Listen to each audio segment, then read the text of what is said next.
송은재TV 시작합니다. 오늘 오전에 제가 그 의대 증원 부분, 의사들과 정부가 팽팽히 맞서고 있는 부분, 이 부분과 관련해서 한동훈 대표가 중재안을 마련해서 지금 대통령실에 요청도 하고 협의도 하고 있고, 의사 측도 전공의가 있고 의사들이 있고 이렇게 협의를 하고 있다라는 말씀을 드렸습니다. 지금 많은 언론들에서는 한동훈이 제안한 이 중재안에 대해서 대통령실이 어제 곧바로 거부를 했습니다. 받아들이기 힘들다라고 했습니다. 그런데 크게 차이가 나지가 않습니다. 그러니까 2025년도에 1,500명 정도를 증원을 합니다. 지금 정부의 안에 의하면 2026년에는 이 1,500명은 좀 어렵고 굉장히 조정을 좀 해야 한다. 절반을 보면 700명 정도입니다. 700명 정도를 증원을 해야 하느냐, 아니면 아예 보류를 하느냐, 유예를 하느냐, 한 명도 증원하지 않느냐. 지금 이 차이인데 2026년에 그 소위 의대 학생들, 이 유급이 되는 학생들, 의대 수업이 가능하겠느냐 이런 것을 보고 조정이 될 수가 있는 것입니다. 그래서 큰 차이는 없다. 흔히 윤 대통령과 한동훈 대표의 지금 관계를 이야기를 하게 되는데, 이게 긴장과 협력을 계속 되풀이할 수밖에 없다. 그러니까 윤 대통령의 지지율도 높고 국민의힘 지지율, 한동훈 대표의 지지율도 모두 높다면 정말 말 그대로 원팀으로 그냥 가도 됩니다. 그런데 현실이 그렇지를 못합니다. 그럴 경우에는 지금 지지율을 끌어올리기 위해서, 많은 국민들의 지지를 받기 위해서, 이기는 정부, 이기는 정당이 되기 위해서는 때로는 갈등도 필요하고 때로는 협력도 필요합니다. 지금은 의사들과의 이 협의 부분도 남아 있습니다. 그러니까 지금 한동훈 대표와 윤석열 대통령이 어떻게 하자라고 정한다라고 해서 이 문제가 정리되는 것이 아니지 않습니까? 의사 측에서 이걸 받아들이겠다라고 하는 것도 남아 있는 만큼 앞으로 이 부분에 대해서 잘 풀려 나가게 될 것이다. 잘 풀려 나가는 길이, 이게 윤석열 정부 성공, 국민의힘 지지율을 끌어올리는 것이다. 어떻게 하면 잘 풀릴 수 있겠느냐, 그 방법을 찾아내는 일. 지금 현재 분위기는 상당히 근접해 있는 만큼 긍정적으로 전망해 볼 수 있다, 이런 말씀이고요. 또 한 가지 더 말씀을 드리면, 어제부터 지금 노동부 장관의 이 김문수 후보에 대해서 인사청문회가 열리고 있습니다. 제가 어제부터 이 방송을 한번 하려고 하다가 지켜보고 있습니다. 또 독립기념관장인 이 김형석 관장이 처음으로 국회에 어제 나와서 이 질의 답변을 가졌습니다. 김문수와 김형석의 답변, 여러 가지 중에서 이 부분입니다. 김형석이 1945년 8월 15일을 광복으로 보느냐라는 부분에 대해서 답변을 하지 않겠다라고 했습니다. 그리고 이제 돌아가서 자기 페이스북에 글을 올리기를, 이게 설명이 굉장히 좀 필요한 부분이다. 8월 15일이 해방이고 광복이라는 이름을 쓰게 되는 이 과정, 우리 역사에서.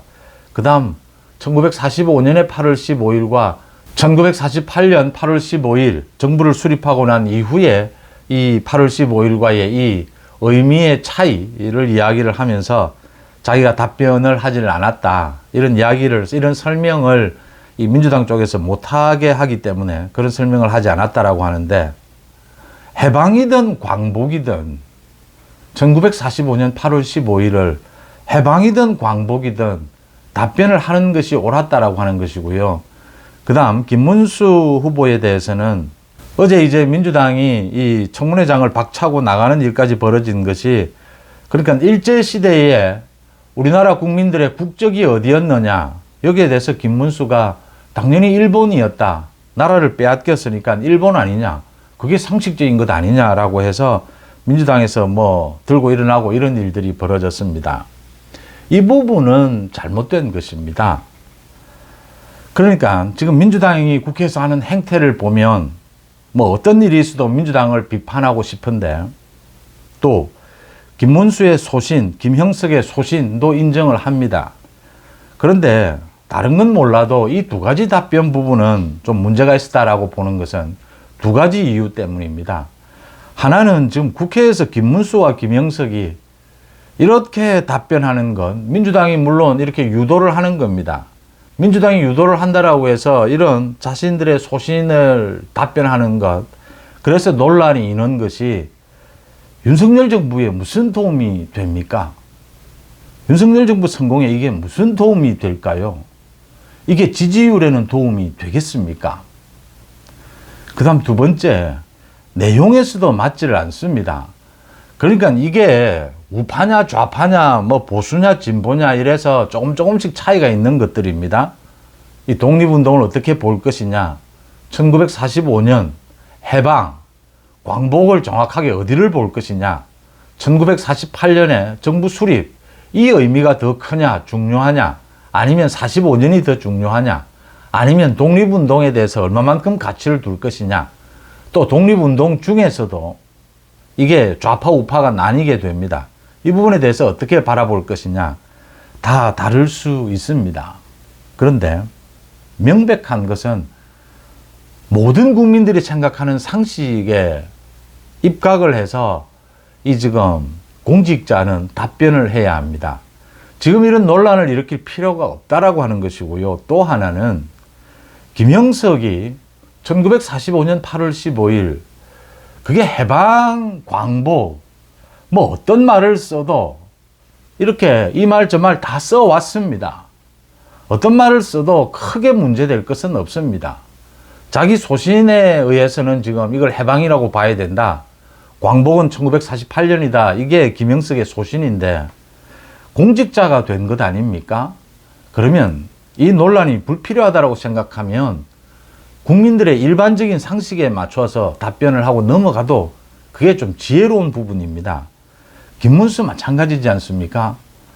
그렇죠. 형식적으로는 일본의 나라를 빼앗겼으니까 우리나라 국민들의 국적이 일본이 됐습니다. 손기정 선수가 마라톤을 하고 일본 국기를 달고 시상대에 오른 게 사실입니다. 그런데 우리는 그 일본에 우리나라 침탈한 것을 인정할 수 없지 않습니까? 불법적인 침탈이지 않습니까? 그래서 독립운동을 했고 나라를 되찾은 것 아닙니까? 형식적으로는 일본 국적이지만 일본이 우리나라를 침탈한 것은 불법이었다. 그래서 울산 늑약은 불법이다. 1919년에 상해 임시정부는 그래서 우리 헌법에 그 정신을 이어받는다라고 되어 있다. 법통을 이어받는다라고 되어 있다. 사실은 우리가 불법적으로 나라를 빼앗긴 것이다. 우리는 임시정부에 의해서 대한민국 이 국적을 가지고 있었던 것이다. 이렇게 답변하는 것이 상식 아닙니까? 이걸 굳이 김문수의 상식이다라고 하면서 일본의 나라를 빼앗겼으니까 그러면 일본의 나라를 빼앗겼으면 독립운동을 왜 합니까? 우리가 일제시대 때 우리 국적이 일본이라면 독립운동을 왜 했습니까? 이런 것까지 김문수의 소신은 제가 존중을 합니다. 근데 이게 무슨 도움이 되느냐라고 하는 것입니다. 이 연장선상에서 며칠 전에 이 일이 벌어졌는데 그때 제가 논평을 하려고 하다가 좀 지켜봤습니다. 근데 오늘 또 이야기가 다시 되풀이가 됐습니다. 소위 개혁신당의 천하람이 오늘 방송에 나와서 한 이야기인데 이야기의 출발은 며칠 전에 시작이 됩니다. 며칠 전에 그 CBS에 출연을 해서 국민의힘의 조혜진 전 의원입니다. 이준석이 이제는 국민의힘에 복당을 해야 되지 않느냐. 지금 민주당의 들러리가 되고 있는 것이 아니냐. 이런 이야기를 하니까 허은하가 꿈도 꾸지 마라. 그러니까 허은하가 이런 표현을 썼습니다. 배를 타고 강을 건넜으면 배를 불태워야 된다. 지금은 떠나간 이준석을 그리워하지 말고 윤 대통령이 국민의힘을 어떻게 잘 운영해 나가야 될 것이다. 이게 불교에서 나오는 이야기죠. 이준석으로 해서 윤 대통령이 이제 정권을 잡았으면 이준석은 그리워하지 말라 이렇게 단칼에 거절을 하는 이런 논란이 있었습니다. 이 부분에 대해서 천하람이 오늘 CBS에 출연을 해서 이 부분에 질문이 있자 이렇게 이야기를 했습니다. 지금 국민의힘에게 시급하게 필요한 것은 이준석의 복당이 아니고 윤 대통령의 탈당이다. 지금 윤 대통령은 국민과 소통할 의지가 없고 극단적인 이념, 뉴라이트로 달려가고 있다. 국민의힘은 점점 거기에 부역하는 정당이 되고 있다. 제정신 박힌 사람은 이제 윤 대통령과 일을 안 하려고 한다. 윤 대통령은 국민의힘에 대해서 자기가 이 정권도 잡았고 한동훈에 대해서 비대위원장도 시켜주었는데 배은망덕하다 이런 생각을 하고 있다. 뭐 이런 이야기들을 했습니다. 기본적으로 천박하고 좀 쓰레기 같은 정세 분석입니다. 천하람에. 근데 제가 굳이 이걸 말씀을 드리고자 하는 것은 이 국민의힘 일부에서 조혜진의 얘기처럼 이준석의 복당을 생각하는 사람들이 일부 있습니다. 그 다음 개혁신당 쪽에서도 이게 앞으로 대통령 선거에 근접해서는 뭐 어떻게 해서든지 보수 진보 또 대통령 선거가 있으면 큰 선거가 있으면 이렇게 이합 집산을 합니다. 그때는 또 어떤 뭐 계기가 있을 것이다 이런 생각들이 나오고 천하람이 이런 이야기를 하고 있다. 이준석 복당 원하지 말고 윤 대통령의 탈당 이런 이야기를 했습니다. 국민의힘 내부 그러니까 지금 여권 내부에서도 윤 대통령과 한동훈의 관계 이 부분에 대해서 뭐 여러 가지 이야기가 나오고 있는 만큼 이것 한번 짚어보는 것이 의미가 있다 이렇게 생각을 합니다. 먼저 윤 대통령과 한동훈 대표의 관계입니다. 윤석열 정부 성공, 보수정권 재창출을 위해서 윤 대통령과 한동훈 대표가 전략적 협력 관계, 때로는 싸우면서 때로는 협력하는, 그래서 전체적으로는 이 협력을 우위에 두는 이런 관계로 가지 않으면 정권 재창출은 굉장히 힘듭니다. 윤 대통령과 한동훈 대표가 정면으로 충돌하면 정권 재창출은 거의 어렵다고 봐야 합니다. 노무현과 정동영의 충돌, 김영삼 전 대통령과 이회창의 충돌을 생각해 보시면 됩니다. 전략적인 협력 관계는 되어야 한다. 소위 이명박 전 대통령과 박근혜 전 대통령과의 관계 정도를 본다면 그래도 전략적 제휴 이런 관계는 되어 있다.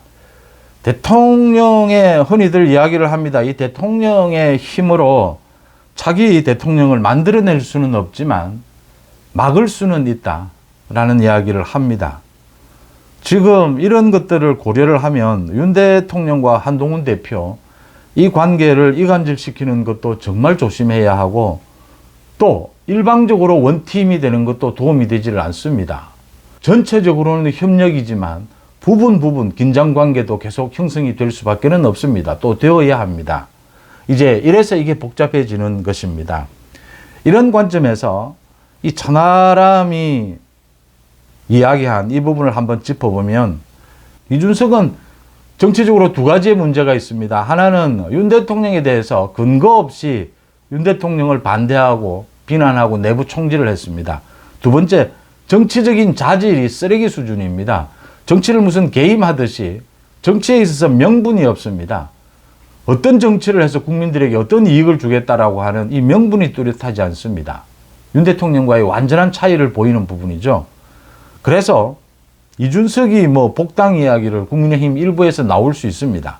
소위 청년 정치의 회복 뭐 이런 것입니다. 이준석의 복당이 되는 것은 윤석열 정부에 아무런 도움이 되지 않습니다. 청년 정치가 필요한 부분은 한동훈 대표가 청년들의 지지율을 끌어올리기 위해서 이준석의 뭐 도움 이런 것 없이 복당 없이 청년들의 지지율을 끌어올리는 획기적인 방법을 써야 하고 준비하고 있습니다. 대통령 선거를 앞두고 아무리 급해도 이준석과 개혁신당의 복당 이런 부분은 생각하지 않는 것이 좋다라는 말씀을 드리는 겁니다. 그 다음 윤석열 대통령의 탈당, 윤석열 대통령이 뭐 탈당할 수 있고 정계 개편이 일어날 수도 있고 지금 뭐 민주당도 복잡하게 돌아가고 있습니다. 지금은 굉장히 안정되어 보이지만 이재명의 사법 리스크가 구체적으로 현실화되고 굉장히 무겁게 1심 선고형이 떨어졌을 경우에 민주당도 흔들릴 수밖에 없습니다. 그렇다면 대선을 앞두고 큰 정계 개편, 뭐 여야, 여든 야든 전체로 이런 이야기가 나올 수가 있습니다. 윤석열 대통령이 만약에 그런 일도 없고 그래서도 안 되지만 말씀드린 대로 탈당이라고 하는 윤 대통령과 한동훈 대표가 이런 탈당이라고 하는 이렇게 충돌하는 상황이 오면 다시 윤석열 정부의 성공에 이어서 보수정권 재창출의 그 가능성은 거의 저는 한 자리 숫자로 줄어든다 이렇게 봅니다. 거의 정말 희박해진다 이렇게 봅니다. 그래서 근거 없이 윤 대통령에 대한 비판, 근거 없이 한동훈 대표에 대한 비판도 자제되어야 하고 또 막연하게 원팀만 주장해서도 안 됩니다. 그건 뭐 지지율이 다 높을 때 가능한 이야기입니다. 지금은 지지율을 끌어올려야 합니다. 전통적인 보수 지지층도 회복해야 하고 외연 확장도 해야 합니다. 이기기 위해서는 방법이 없습니다. 그래서 지금은 긴장과 협력 관계를 되풀이할 수밖에 없다라는 부분을 짚어봅니다. 송은재TV 마칩니다. 고맙습니다.